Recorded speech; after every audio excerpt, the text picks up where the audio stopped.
Hello students, good morning all of you. आज की class में हम लोग क्लोरॉस के नियम के बारे में बात करेंगे। पिछले क्लास तक हम लोगों ने इलेक्ट्रिकल कंडक्टिविटी के बारे में बात किया है। आज हम लोग क्लोरॉस के नियम के बारे में बात करेंगे। देखिए, क्लोरॉस का नियम किससे संबंधित है? तो इनफाइनाइट डाइल्यूशन पे इलेक्ट्रोलाइटिक कंडक्टेंस से। यानी कि अगर हम किसी भी इलेक्ट्रोलाइटिक सॉल्यूशन को अनंत तनुता पर इनफाइनाइट डाइल्यूशन पर अगर हम उसे इलेक्ट्रिकल कंडक्टिविटी प्राप्त करना चाहें तो कैसे प्राप्त कर सकते हैं, उसके बारे में इन्होंने बताया।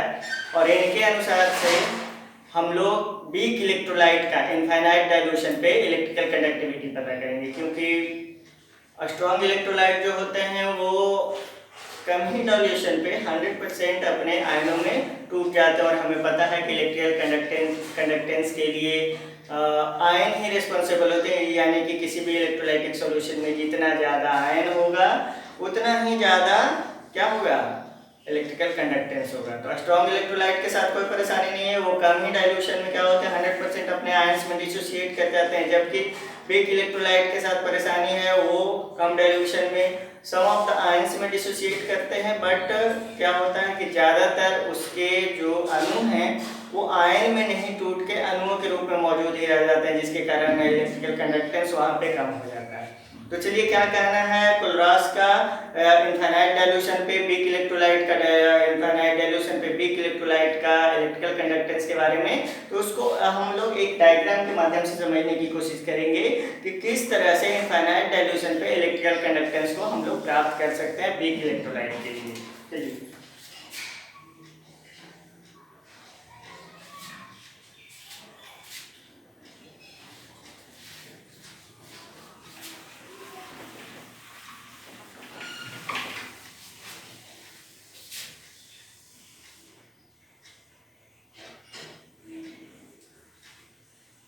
तो चलिए हम लोग दो इलेक्ट्रोलाइटिक सॉल्यूशन लिया है, दोनों में सेम सेटअप से सेट करेंगे हम लोग।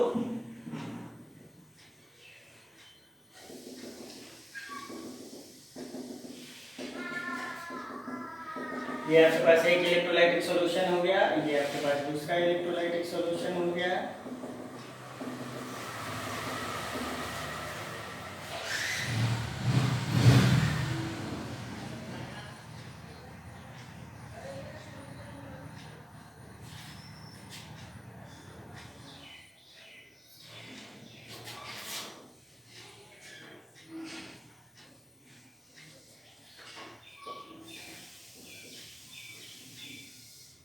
देखिए, हमने दो सेटअप बना लिया है, दो इलेक्ट्रोलाइटिक सॉल्यूशन बनाया है, दो इलेक्ट्रोलाइटिक सेल बनाया है। इसमें हम लोगों ने लिया है सोडियम क्लोराइड को प्लस वाटर को, और इसमें हम लोगों ने लिया है किसको, हम लोगों ने लिया है CH3COOH यानी कि एसिटिक एसिड को और प्लस वाटर को। अब ध्यान दीजिए, ये हमारा कहलाता है स्ट्रॉन्ग इलेक्ट्रोलाइट, और इसे हम क्या कहेंगे, वीक इलेक्ट्रोलाइट। तो ये हो गया हमारा स्ट्रॉन्ग इलेक्ट्रोलाइट। वीक इलेक्ट्रोलाइट क्यों? क्योंकि आपको पता है कि सोडियम क्लोराइड को जब हम वाटर में डालते हैं तो वो 100% डिजॉल्व होता है, यानी कि वह अपने आयंस में पूरी तरह से डिसोसिएट हो जाता है। जबकि एसिटिक एसिड को जब हम लोग वाटर में डालेंगे तो वो पूरी तरह से अपने आयंस में डिसोसिएट नहीं करेगा। तो चलिए यहाँ पे देखें, सपोज कीजिए कि हमने 100 मॉलिक्यूल क्या लिया, 100 मॉलिक्यूल मतलब अणु, आप समझिए 100 मॉलिक्यूल हमने सोडियम क्लोराइड लिया, और जब हम इसको 1 लीटर जल में डाले तो क्या हो गया, ये अपने Na+ आयन और Cl- आयन में 100 Na+ आयन और 100 Cl- आयन में टूट गया। यानी ये हो गया धन आयन, जिसको आप कहते हैं केटायन, और ये हो गया एनायन, जिसको कहते हैं धनायन हो गया, और ये ऋणायन हो गया, ऋणायन, जिसको आप लोग कहते हैं एनायन। तो ये हो गया धनायन, ये हो गया ऋणायन। अब ये 100 यानी 100 Na+ आयन में और 100 Cl- आयन में टूटेगा, और जब इससे हम इलेक्ट्रिसिटी पास करेंगे तो ये 100 आयन उस इलेक्ट्रिसिटी को कंडक्ट करने में मदद करेंगे। जबकि अगर आप यहाँ पे ध्यान दीजिए, आप यहाँ पे H2 1 लीटर ले लीजिए, जितना जल इसमें लिया है हमने उतना ही जल इसमें लिया है। अब देखिए इस CH3COOH को अगर आप ध्यान दीजिए, ये 100 मॉलिक्यूल अगर लिया जाए तो 100 मॉलिक्यूल में आप ध्यान दीजिएगा यहाँ पे कि 5 अणु आयन CH3COO माइनस के और 5 आयन H प्लस के देखने को मिलेंगे आपको, यानी कि अभी बचा रह जाएगा इसमें क्या, 95 अणु किसके बचे रह जाएंगे, CH3COOH। तो ध्यान दीजिए 95 अणु CH3COOH उसी तरह से मौजूद रह गया जिस तरह से हम लोगों ने उसको जल में डाला था।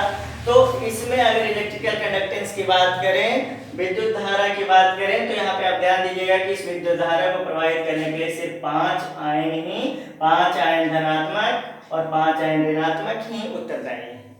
तो इसलिए हम लोग कहते हैं कि यह हमारा वीक इलेक्ट्रोलाइट है जो कि कम आयनों में टूटता है और विद्युत धारा को कम प्रवाहित करता है, जबकि इसे स्ट्रॉन्ग इलेक्ट्रोलाइट इसलिए हम लोगों ने कहा था क्योंकि ये ज्यादातर अपने आयनों में टूट जाता है और टूटकर ज्यादातर क्या समझिए कि संपूर्ण आयनों में टूट जाता है और विद्युत धारा को पूरी तरह से प्रवाहित करता है। लेकिन अब हम बात करें इनफाइनाइट डाइल्यूशन की,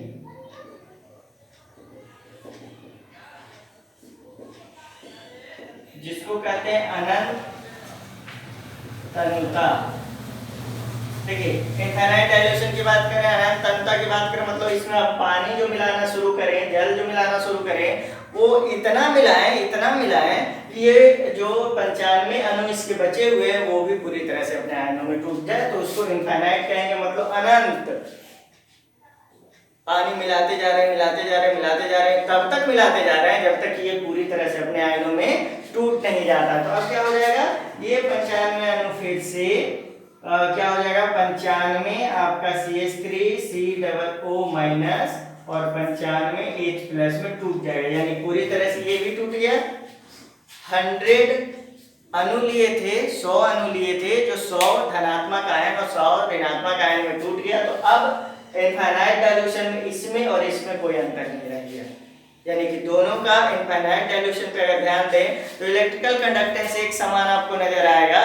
तो इसी के बारे में कोलोरॉस ने अपना नियम दिया और उनका नियम मुख्य रूप से आप ध्यान देंगे तो वीक इलेक्ट्रोलाइट के लिए ही जाना जाता है, और उनका कहना था कि इनफाइनाइट डाइल्यूशन पर अगर हम किसी इलेक्ट्रोलाइटिक सॉल्यूशन का इलेक्ट्रिकल कंडक्टेंस पता करें तो वह इक्विवेलेंट इलेक्ट्रिकल कंडक्टेंस बराबर होगा, किसके बराबर होगा, तो उसके धनायन और ऋणायन के इलेक्ट्रिकल कंडक्टेंस के योग की।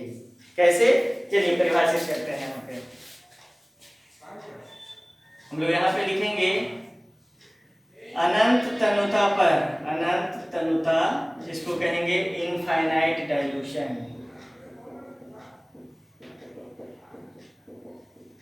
तो अनंत तनुता पर जो क्या बात करें, अनंत तनुता यानी इनफाइनाइट डाइल्यूशन पर वीक इलेक्ट्रोलाइट का इलेक्ट्रिकल कंडक्टेंस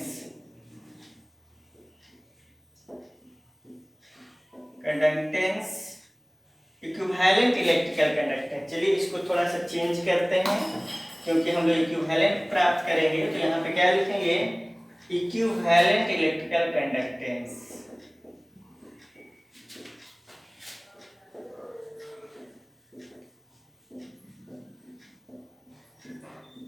कंडक्टेंस बराबर होता है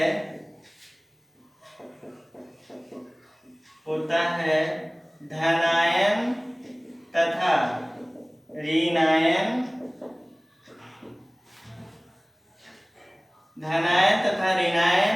के इक्विवेलेंट कंडक्टेंस के योग का। यही कोलोरॉस का नियम है। कोलोरॉस का नियम क्या कहता है कि अनंत तनुता यानी इनफाइनाइट डाइल्यूशन पे वीक इलेक्ट्रोलाइट का इक्विवेलेंट इलेक्ट्रिकल कंडक्टेंस बराबर होता है धनायन तथा ऋणायन के इक्विवेलेंट कंडक्टेंस के योग का। यानी कि अगर आप यहाँ पे लैम्डा इनफाइनाइट लिखें तो यह बराबर हो जाएगा लैम्डा प्लस और लैम्डा माइनस, यानी कि यहाँ पे इसको आप चाहें तो क्या लिख सकते हैं, जहाँ लैम्डा इनफाइनाइट बराबर क्या हो गया कि इक्विवेलेंट इलेक्ट्रिकल कंडक्टेंस अनंत तनुता पर और लैम्डा प्लस क्या हो जाएगा यहाँ पे, लैम्डा प्लस बराबर लिख देंगे धनायन का इक्विवेलेंट इलेक्ट्रिकल कंडक्टेंस और यहाँ पे लैम्डा माइनस को लिखेंगे ऋणायन का इक्विवेलेंट इलेक्ट्रिकल कंडक्टेंस। तो चलिए, यानी कि अगर वीक इलेक्ट्रोलाइट का आप equivalent electrical conductance infinite dilution पे पता करना चाहते हैं तो वह कैसे पता कर सकते हैं, तो उस वीक इलेक्ट्रोलाइट का धनायन का इक्विवेलेंट इलेक्ट्रिकल कंडक्टेंस पता कर लीजिए, ऋणायन का इक्विवेलेंट इलेक्ट्रिकल कंडक्टेंस पता कर लीजिए, दोनों का योग बना लीजिए, दोनों को जोड़ दीजिए, आपको इनफाइनाइट डाइल्यूशन पे वीक इलेक्ट्रोलाइट का इक्विवेलेंट इलेक्ट्रिकल कंडक्टेंस प्राप्त हो जाएगा। तो चलिए, ये तो आप बातें हम लोगों ने कर ली कोलोरास के नियम के बारे में और इस कोलोरास के नियम को आप लोग नोट डाउन करेंगे और अभी हम इस कोलोरास के नियम को प्रायोगिक मान के बारे में जानेंगे कि प्रैक्टिकली इसको कैसे प्राप्त किया जाता है। तो चलिए इसको नोट डाउन कीजिए, अब कुछ एग्जाम्पल देखेंगे।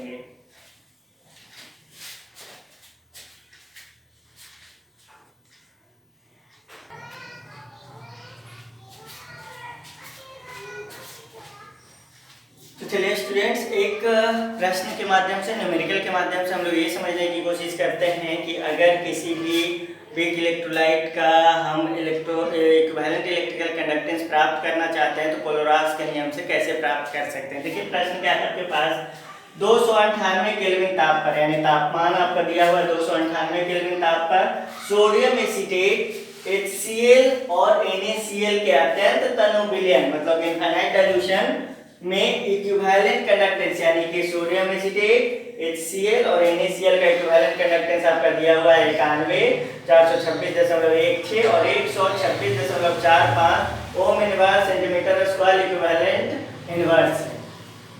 तो एसिटिक एसिड यानी CH3COOH का इक्विवेलेंट कंडक्टेंस आपको ज्ञात करना है। तो कैसे ज्ञात करेंगे, चलिए देखिए, यहाँ पे एक सॉल्यूशन हम कैसे बनाएंगे उसको ध्यान देना है आपको। आप पहले प्रश्न में दिया हुआ है, प्रश्नानुसार प्रश्न में क्या दिया हुआ है उसको ध्यान से समझिए। सबसे पहले आपका दिया हुआ है सोडियम एसीटेट